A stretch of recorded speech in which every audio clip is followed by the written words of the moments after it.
les amis, j'espère que vous allez bien. Alors aujourd'hui, moi je suis très contente de vous retrouver pour vous raconter la deuxième partie de ma story time sur mon accouchement. Ceux qui n'ont pas suivi la première partie, je vous supplie d'aller regarder la première partie que je vous mets un peu là. Ouais.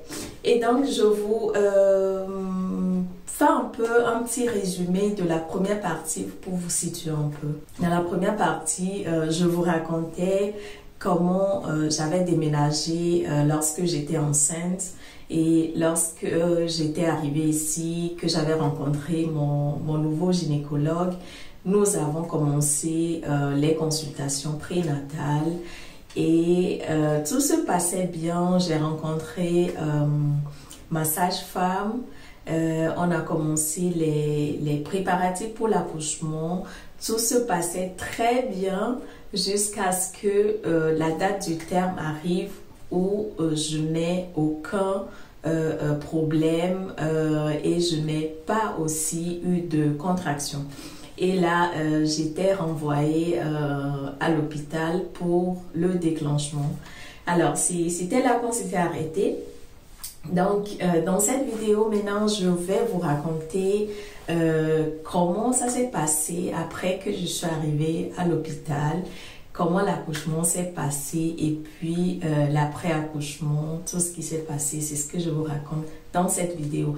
Alors, si tu es intéressé par cette histoire, reste jusqu'à la fin.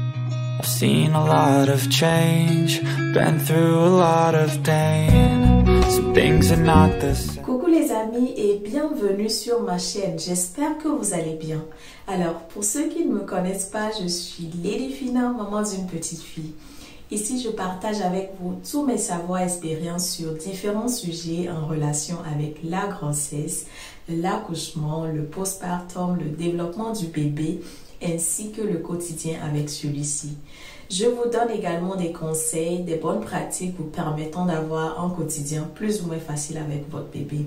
Je vous donne également quelques astuces sur comment concilier vie de maman et vie professionnelle. Alors, si tu fais partie de cette communauté de mamans en devenir, de papa en devenir, bref, de toute personne aimant l'univers des enfants, alors abonne-toi à ma chaîne, active la cloche de notification pour ne rien rater de cette belle aventure. Comme je le disais dans la dernière vidéo, j'arrivais à l'hôpital un lundi à 7h00 pour le déclenchement parce que j'avais pas eu de contraction jusqu'ici. Et du coup, je suis arrivée, j'ai eu ma salle d'accouchement, on m'a mis dans mon lit, on m'a mis le moniteur et tout ça pour vérifier le cœur du bébé, le battement du corps du bébé et aussi pour voir les contractions. Alors, j'étais là, le docteur qui devrait me suivre n'était pas encore arrivé. Donc, la sage-femme qui était venue chez moi dans la salle, je lui avais dit que je voulais parler avec mon docteur. Et du coup, elle m'avait dit que le docteur n'était pas encore là et d'attendre un peu. Donc, elle a demandé à savoir ce que je voulais lui dire, que je pouvais lui dire et elle allait transférer le message. C'est là, je lui ai dit que j'avais lu le protocole qu'il m'avait donné pour le déclenchement parce que, comme rappel, lorsque j'étais partie à la dernière consultation à l'hôpital, ils m'ont sensibilisé sur le déclenchement, les médicaments qu'ils allaient utiliser pour le déclenchement et du coup j'ai eu une fiche que je devrais bien lire à la maison et signer pour donner mon accord pour ce déclenchement. Et du coup, lorsque j'étais arrivée à la maison, lorsque j'ai lu cette fiche, je me suis rendu compte que le médicament qu'ils avaient mis dans le truc pour me déclencher, je ne connais pas ce médicament et je me suis fait un peu de soucis. Donc, j'ai contacté ma sage-femme qui est venue à la maison, qui a aussi lu la fiche. et qui n'a pas non plus reconnu ce médicament. Et ce qu'elle m'avait dit, c'est que c'est un nouveau médicament qui est venu sur le marché et que ce médicament n'était disponible que dans 2 pays européens. Et donc, ce serait le 3e pays qui allait tester ce médicament. Donc, il faut dire que le médicament est arrivé dans ce pays il y a que quelques mois et ils sont toujours dans la phase du test. Donc, cela veut à peu près dire que je serai aussi cobaye en fait. Ils sont en train de tester le médicament, donc il allait le tester chez moi aussi. Et du coup, ma sage-femme, elle m'a dit de refuser de prendre ce médicament et du coup de leur dire que j'avais besoin d'autres médicaments. Il y a des gels, il y a d'autres médicaments très connus. Et du coup, lorsque j'étais arrivée, j'ai raconté ceci à la sage-femme qui était venue à la salle chez moi. Et elle a demandé pourquoi. Et là, je lui ai dit auparavant, j'avais déjà suivi une opération et que je ne voulais prendre aucun risque en fait avec ce déclenchement. Et là, la sage-femme, elle est partie, elle a parlé avec le docteur lorsqu'il est arrivé. Ils ont parlé et c'est là qu'ils ont en fait su que j'avais eu une opération. Parce que en fait, moi, j'avais attendu à ce que mon gynécologue, il transfère mes données à l'hôpital. Parce que généralement, c'est comme ça que ça se passe. Mais malheureusement, ceci n'avait pas été fait. Et du coup, ces docteurs à l'hôpital, ils n'étaient pas au courant de mon opération et c'est pour ça qu'ils avaient planifié le déclenchement et tout. Alors, quelques minutes après, le docteur, elle est venue, c'est une femme, elle est venue chez moi dans la salle et elle a demandé à comprendre ce qui s'était passé pour que j'ai une opération et de quoi il s'agissait et tout ça. Et donc, je lui ai expliqué tout. Alors, elle m'a dit, qu'est-ce qu'elle m'a dit? Elle a dit, elle va retourner au bureau, elle va s'entretenir avec ses collègues et elle me revient.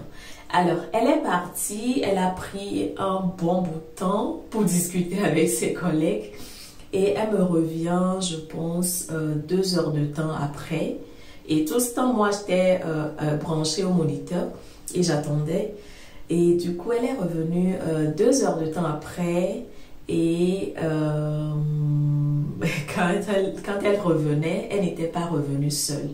Elle est revenue avec 3 autres collègues à elle. Et moi, j'étais là tranquille dans mon lit. J'attendais qu'ils viennent me faire le déclenchement et tout. Et on allait passer à l'acte, quoi. Et voilà, je vois ma chambre, la porte de ma chambre qui a été ouverte.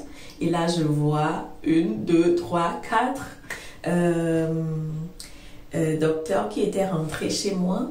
Et là, j'ai compris qu'il y a quelque chose qui n'allait pas. Et du coup, ils sont rentrés dans la chambre. Du coup, ils ont parlé avec moi et qu'est-ce qui était sorti comme information. Alors, ils ont dit que après qu'ils aient eu l'information que j'ai été opérée quelques mois avant ma grossesse, ils ont étudié mon cas et ils sont arrivés à la conclusion de ne plus me déclencher. Alors, dans ma tête, en même temps, je me suis réjouie, mais en même temps, je me disais, non, non, non, ça veut dire, s'il n'y a pas de déclenchement, c'est qu'il y a quelque chose pire que le déclenchement. Et c'est là, vraiment, l'information est tombée et ils m'ont dit que ce déclenchement allait ou pouvait me causer des risques vu que j'avais déjà eu une opération. Et du coup, ils ont décidé plutôt de passer à la césarienne. J'ai pas beaucoup parlé, mais j'ai juste dit pardon.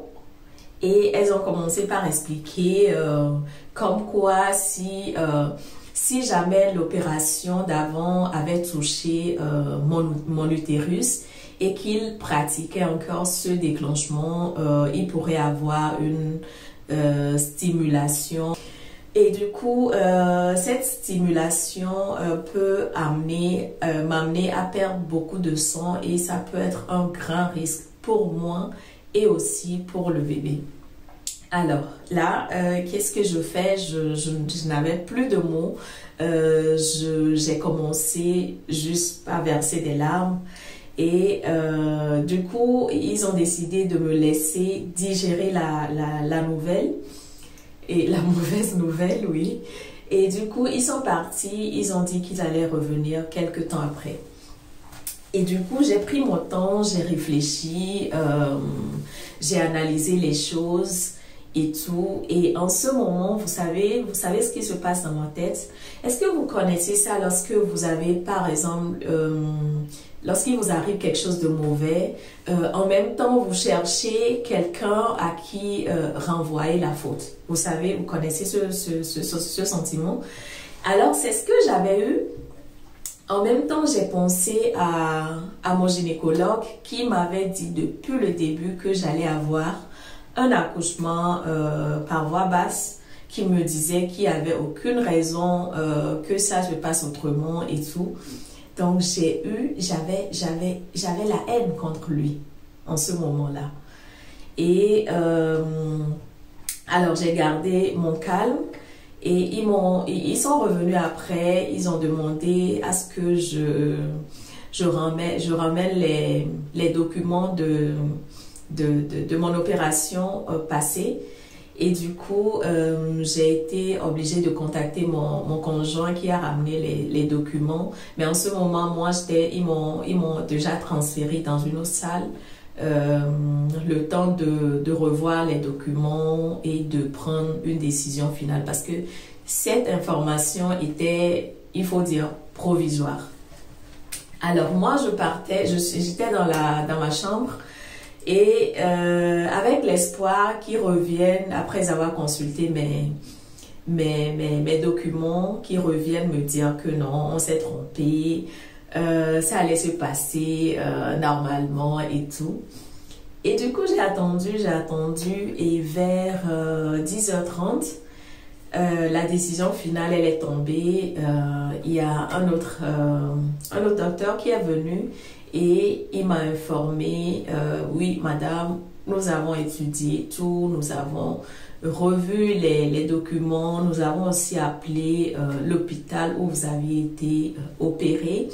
Nous avions parlé avec le docteur même qui vous avait opéré et nous lui avons demandé aussi conseil et il a dit le mieux c'est de passer directement à la césarienne. Et donc la décision, elle est maintenant confirmée, ce sera la césarienne. Waouh! C'était vraiment pour moi, je ne savais plus quoi dire, j'avais plus de mots. Et du coup, ils m'ont demandé d'appeler mon conjoint pour qu'il vienne aussi me rejoindre pour prendre une décision finale. Parce que en fait, c'était leur proposition, mais la décision finale me revient ou nous revient.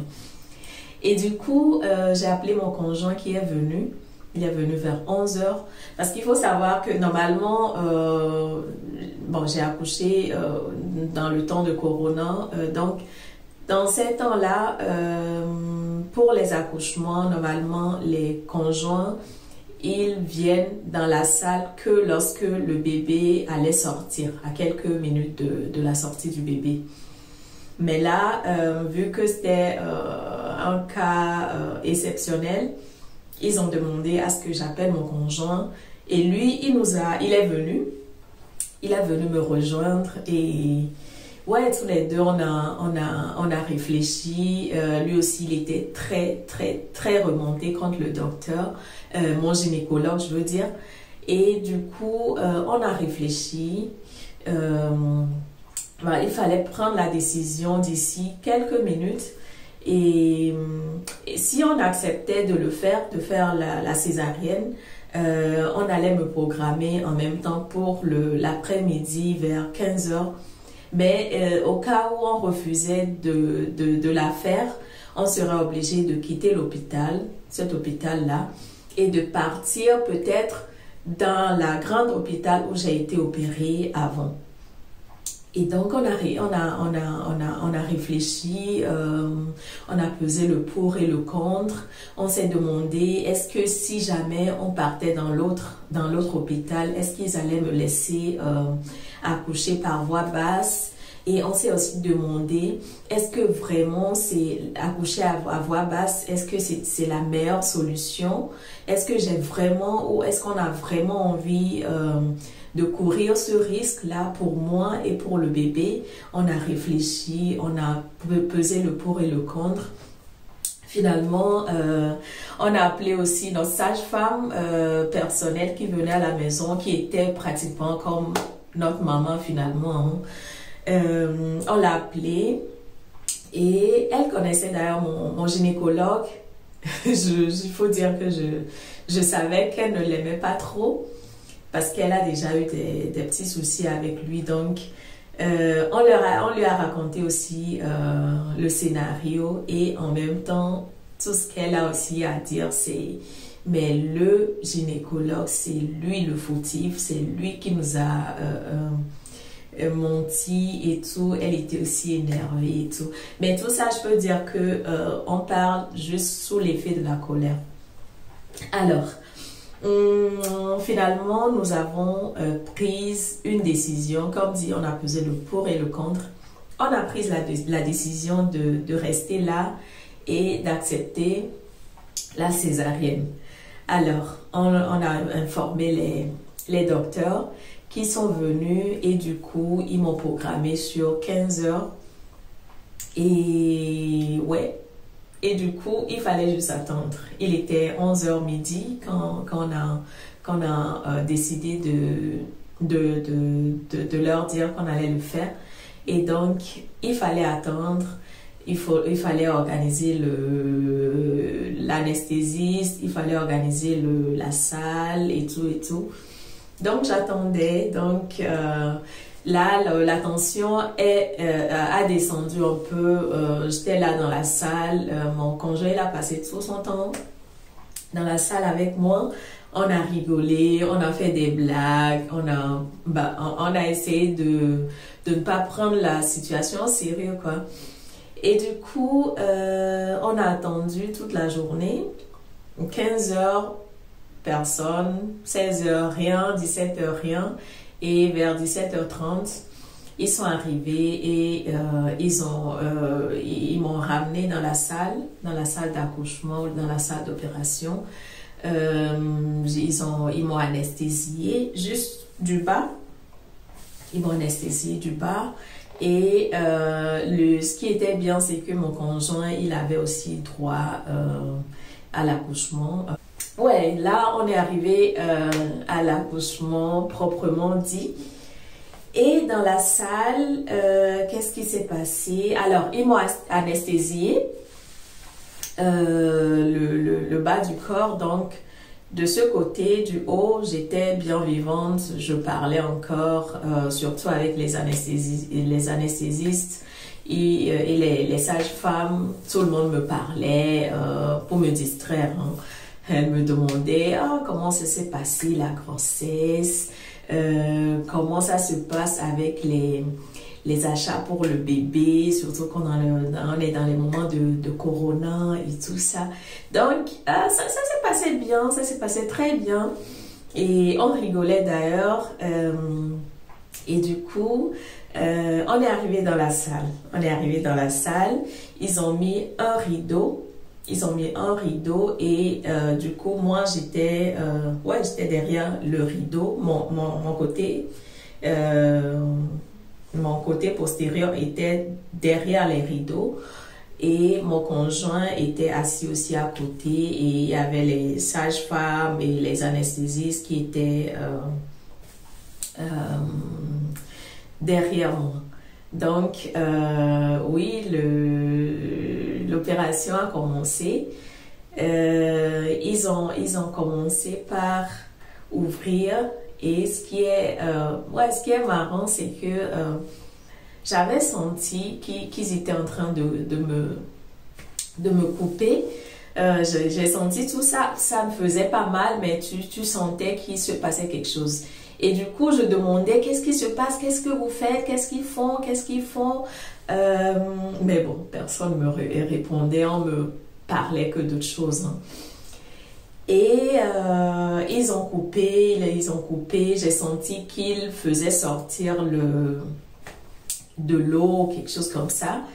Et du coup, ça n'a pas duré, hein. Ça a pris peut-être 10 minutes, à peine 10 minutes.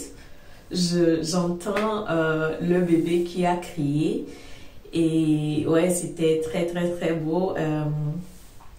Et ils ont coupé le cordon et ils lui ont donné à la sage-femme qui m'avait accompagnée à la salle. Et du coup, ils l'ont ramené chez moi. Je l'ai pris un peu sur ma poitrine. Et là, il se passait quelque chose. Je sentais que je devenais faible et que je n'arrivais plus à respirer comme avant. Alors là, je suis en train de leur dire, ah là, je n'arrivais plus à respirer. Je leur disais ça, je leur faisais savoir. Et donc, j'ai demandé à ce qu'ils prennent le bébé parce que en ce moment, j'ai cru qu'il allait se passer quelque chose de grave.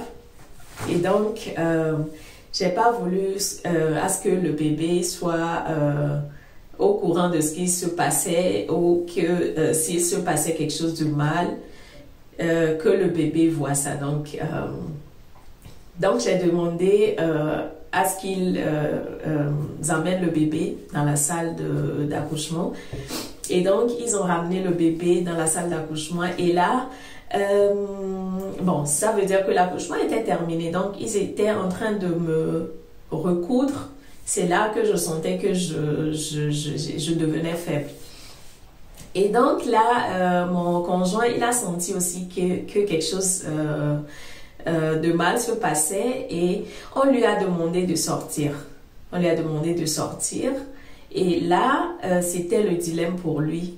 Parce que là, il a son bébé, il a notre bébé qui vient de naître, qui a crié, qui est bien en forme et tout, qu'on ramène dans l'autre salle, que lui, il devrait suivre, mais en même temps, je suis là et je n'allais pas bien. Donc, il savait pas quoi faire. Lui, il veut rester chez moi parce qu'il se disait que le bébé va bien, donc il faut qu'il soit avec moi. Mais malheureusement, on l'a forcé de sortir. Je me rappelle, le docteur lui a dit, la porte est là, monsieur, sortez. Et donc, il était obligé de sortir et il a suivi le bébé. Donc, il est parti, ils ont fait les formalités pour le bébé, ils ont lavé le bébé, il a pris sur sa poitrine et tout. Et donc, nous, on est resté là à me coudre et tout, à faire le reste des choses. Et donc, finalement, ça s'est bien passé. On m'a cousu et on m'a ramené finalement dans la salle où mon conjoint et le bébé étaient. Et donc, je suis rentrée dans la salle. Et là, il s'est passé quelque chose de fou. Les amis, je vous dis quelque chose de fou qui s'est passé. Quand on dit que la nature fait les choses, il y a des miracles. Là, j'ai vécu ça et franchement, jusqu'à aujourd'hui, désolée si je suis émue. Lorsque j'arrive à ce niveau, si je suis émue, je vais m'efforcer de ne pas pleurer. Mais je vous avoue, à chaque fois que j'en parle, je ne peux pas retenir mes larmes. Alors, qu'est-ce qui s'est passé? On m'a ramené dans la salle et là, qu'est-ce que j'ai eu? Je commençais pas à trembler, j'ai un froid mais pas possible, j'ai froid comme pas possible, je tremblais comme pas possible, j'avais les maux de tête, j'avais la nausée, j'avais froid mais j'ai jamais eu ce froid dans ma vie. Et du coup, je l'ai fait savoir. Ils ont ramené les couettes, ils ont mis les couettes dans le...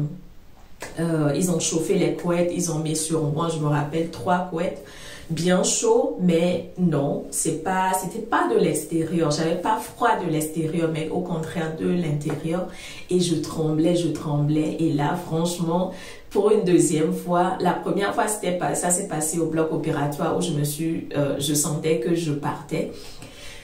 Et la deuxième fois, c'était là encore, je me suis dit que, ok, c'est bon, peut-être que c'est la fin. Et du coup, j'arrivais plus, moi je suis quelqu'un normalement qui maîtrise mes sentiments, je maîtrise beaucoup mes sentiments, je fais très rarement savoir mes peines et tout. Mais là, je n'arrivais pas à me retenir, je n'arrivais pas à contrôler ce qui se passait, je ne pouvais pas. C'était plus fort que moi. Et donc, à un moment, ils ont tout fait. Ils ont appelé les docteurs, ils ont appelé l'anesthésiste, ils ont fait ça, ils ont fait ça, ils ont fait ça. Ça n'allait pas. Et à un moment donné, il y a la sage-femme qui était dans la salle. Elle m'a demandé si je peux lui permettre de me ramener ma fille sur moi. Là, je me dis, mais comment est-ce que je peux tenir ma fille dans cet état? Parce que là, je suis en train de trembler. Je ne vais pas prendre ma fille et la jeter par terre. Et elle a dit, non, ça ne va pas se passer. Je vous ramène votre fille. Et qu'est-ce qui s'est passé, les amis? Ils m'ont ramené la petite. Ils l'ont mis sur ma poitrine. Et je vous dis, 2 secondes après, tous les mots ont disparu. Tout a disparu. J'étais en forme, les maux de tête ont disparu, le froid, le tremblement, mais tout a disparu. Mais je vous dis, ce que je vous dis, c'est franchement, je ne sais pas, j'ai jamais vu ça. Et du coup, j'allais mieux, j'allais bien, et donc j'étais même en mesure de lui donner, de l'allaiter en ce moment, et c'est en ce moment que nous avons pris quelques photos d'ailleurs, de souvenirs. Alors, donc c'était ça ce qui s'est passé dans la salle d'accouchement, et après ça...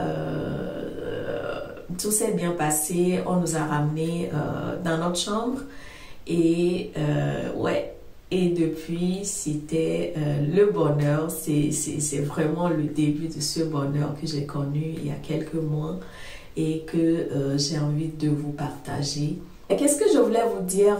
C'est quoi la morale de l'histoire?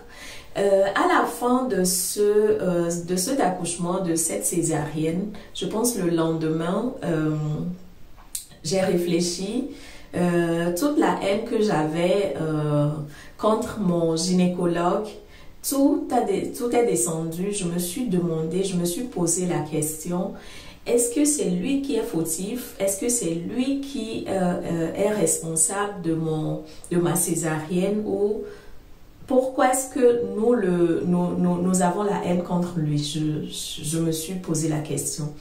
Parce que il faut rappeler aussi, les amis, le bébé est sorti, mais avec un poids pas possible. Parce que avant l'accouchement, on me disait que le bébé allait peser au plus 2,8 ou 3 kilos. Mais à l'accouchement, le bébé pesait 3,6 kilos et le bébé a un tour de tête de 36 cm. Cela veut dire que si jamais j'accouchais ou j'essayais d'accoucher par voie basse, je ne sais même pas ce qui allait se passer. Je ne sais pas si j'allais arriver a vraiment accouché et moi-même rester vivante. Je ne sais pas si le bébé pourra sortir vivante. Je ne sais pas ce qui allait se passer. Et donc, à la fin, je me suis dit, tout arrive dans cette vie pour une raison. Et donc, il faut juste accepter les choses telles quelles et plutôt remercier Dieu, remercier la nature pour tout ce qui se passe. Donc, c'est depuis là, j'ai dit à mon conjoint et écoutez, j'ai dit à mon conjoint aussi et à la sage-femme que en fait, j'ai compris les choses, j'ai pris le temps, j'ai réfléchi et que j'avais plus de haine contre mon gynécologue et que ce n'est pas lui qui est fautif, c'est pas lui qui est responsable de ma césarienne. Au contraire, ça s'est passé certainement pour une raison, donc tout va bien. Alors les amis, je suis vraiment reconnaissante pour ce que Dieu y fait, ce que la nature fait. Donc pour vous dire aussi, la césarienne n'a rien de mal. Si vous arrivez, vous qui êtes enceinte ou qui allez tomber enceinte, si vous arrivez à accoucher par voie basse, c'est bien. Mais si la nature fait les choses et que vous devez accoucher aussi par césarienne, c'est bien aussi parce que les deux ont des avantages et des inconvénients. Donc les amis, je vais m'arrêter ici. J'espère que cette story time, cette histoire de mon accouchement vous a vraiment plu. Si vous l'avez aimé, alors partagez-la, mettez-moi un j'aime et aussi laissez votre commentaire, racontez-moi un peu comment s'est passé votre accouchement, si vous avez accouché par voie basse ou par césarienne et si vous avez accouché par césarienne, est-ce que tout s'est bien passé? Est-ce que c'était une césarienne programmée ou inattendue? Racontez-moi tout dans les commentaires, ça m'intéresse de savoir. Alors moi aujourd'hui je vous dis, je suis très contente, j'ai rien regretté. S'il y a à refaire, je le referai parce que pour vous dire la vérité, j'ai fait une césarienne, j'ai pas fait plus de 3 jours à l'hôpital, je suis rentrée. Et j'ai jamais eu de problème après l'accouchement. Par contre, j'ai connu des gens, j'ai eu des amis qui ont accouché par voie basse, qui ont toujours des problèmes avec leur bassin et tout. Donc, franchement, je suis reconnaissante pour tout ce qui s'est passé. Alors, merci beaucoup les amis. Comme dit, abonnez-vous à ma chaîne pour suivre mes aventures. Et je vous dis à très bientôt pour la suite de mes aventures. Allez, on se voit bientôt. Tchuss!